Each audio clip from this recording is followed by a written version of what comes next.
Hi, we are 20850W Accelerated Dragon. Hi, I'm Michael. I'm Haley. And I'm Alvin. And today we'll be talking about our Automatic Code Selector. Last season, we lost many autonomous bonuses due to we selected the wrong 15-second autonomous code. Early this season, we wanted to fix that problem.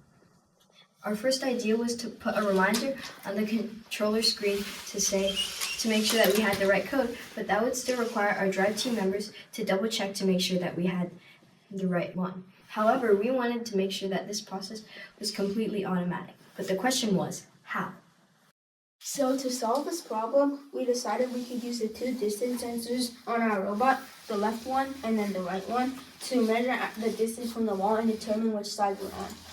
So to put that into perspective, when we're on the right side, the right distance sensor will measure about 13 inches from the wall, and the left distance sensor will measure to the blocks, which is about 20 inches.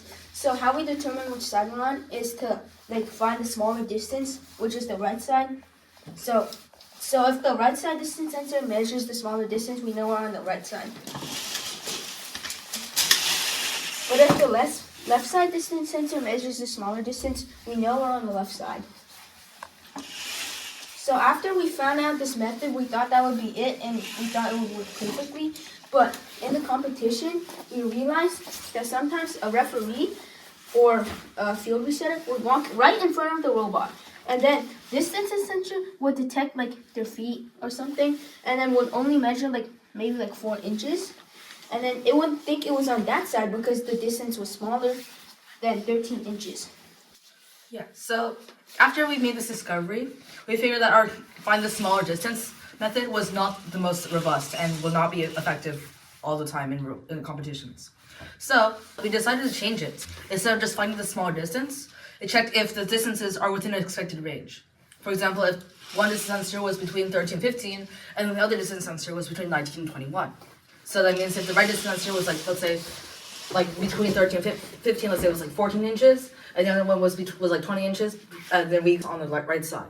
But if this one was 3 inches, then this is not in that range, and we would wait 100 milliseconds and then check again to see if it works. This way, we won't make any false calls. And this is the flowchart to our algorithm.